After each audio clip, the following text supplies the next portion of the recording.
Our creators have seen a flurry of new content last week, building on a recent interview about the game's 2026 roadmap. However, along with the new content update, developers have confirmed their intention to revise the free loadout, weapons, and something more. Let's go through what they said. A lead developer at Embark has shared that the team is actively looking at making meaningful changes to the game's free loadout system. It's been one of the most common points of feedback from players, and Embark has acknowledged the concerns, confirming that adjustments are currently being considered. The game's free loadout system is designed to let players jump in without risk, but at a disadvantage. They come with a low-level weapon, minimal healing, limited inventory, and lower weight capacity. In practice, some players use it to enter raids risk-free. If they die, they lose nothing. If they extract, they walk away richer than they went in. To quote the developer, "Actually, we've been talking about this quite a lot even today. When we look at the data, the economic outcomes for a free loadout in terms of how much you are profiting relative to a player who is using their own kit, it's so marginally better, and that's because you're risking nothing by coming in.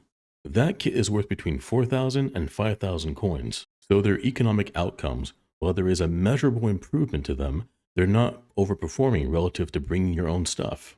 I think what happens a little bit is players are emboldened by the fact that I'm not risking things, so I'm going to be riskier about it. I see where some of the sentiment comes from, because these players play like kamikazes and are very reckless. And all it really takes is for them to win that one fight, and now they've got your kit, and they're running around with that. So I think we're pretty okay on the economic side. I think it's the other aspects of it we're going to look at adjusting a little bit. Whether it's exactly what they come with, the number of slots they have in the inventory, or the weight. I think that's probably what we'll play with first before looking at deeper restrictions. The developer has said, "I think an adjustment to the design of the free kit's weight capacity and inventory slots is a perfect way to begin nerfing it. However, I do have my concerns. Relative to how they nerf it, more casual raiders may find themselves far more vulnerable and frustrated. On the other hand, it's hard not to feel a bit cheated when you wipe a trio, only to realize they were all running free kits and had nothing to lose and nothing to offer you." Of course, free loadouts aren't the only subject the developer mentioned adjusting.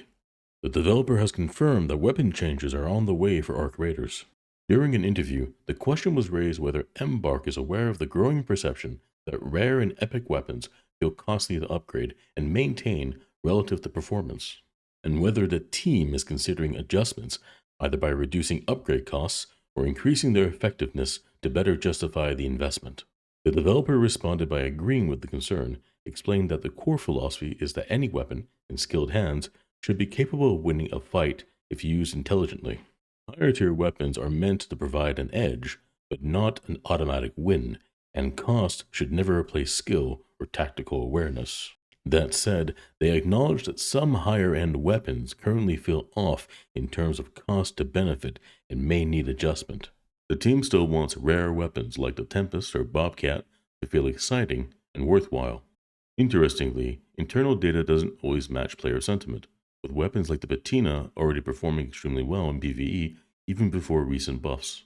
The Stitcher was particularly singled out on the question of common weapons like the Stitcher or Kettle for being overpowered.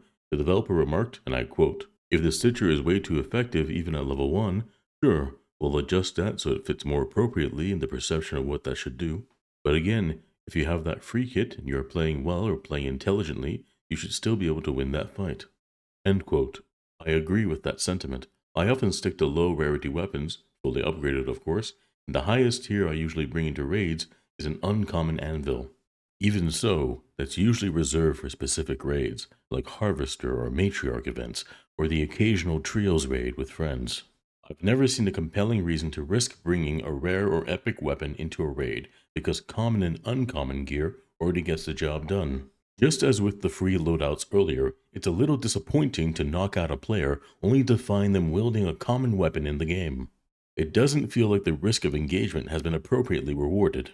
And while I know PvP isn't the main focus of this game, seeing more uncommon loot from an engagement would be nice. These adjustments are part of a larger system, and will possibly take a long time as they add new content, weapons, and loadouts to our kit. However, if I were to suggest a modification to the Stitcher as to not undermine the Bobcat, even fully upgraded, it would be to increase bullet spread and drop off, reducing effectiveness at mid to long ranges. Of course, the loadouts, the weapons, the items would be nothing if not for the raids. When asked about the proposal of high-value raids that would require players to meet a minimum loadout value before being allowed to enter, the developer said, and I quote, "Oh, for sure, we've discussed a lot of different criteria for queuing up, and of course, there's other examples out there, like the labs from Escape from Tarkov, needing a special item to get in. I think for the moment, we don't want to segment the player base too much. We don't want to put people in situations like, hey, we're trying to play together, but I don't have the criteria to go play with you, and now we can't play together." There's some hesitation to put barriers between players and the content they want to play or want to make an attempt at. It's not something that's off the table for us, but I think we have to be a little careful in how we do that. I think we have to be a little careful. I completely get the sentiment. You want to feel like, hey, I'm coming in loaded, and I know everybody else in there is going to be loaded. And let's have that moment for us, rather than this dude with a stitcher dropping from the ceiling randomly on us. End quote. While they mention raids, it is unclear whether these will be events similar to night raids, electromagnetic storm, locked gate, or if high-tier raids will be new maps in themselves. If raids begin to require expensive loadouts just to enter, the payoff will need to justify that risk. Being forced to bring high-value gear only to walk away with underwhelming loot would be a hard sell, and it naturally raises questions about entry costs and reward quality. There is also the concern that these raids could skew heavily towards PvP, with the higher barrier to entry pushing out more casual or PvE-focused players. Given the high requirement, might the raid be more difficult?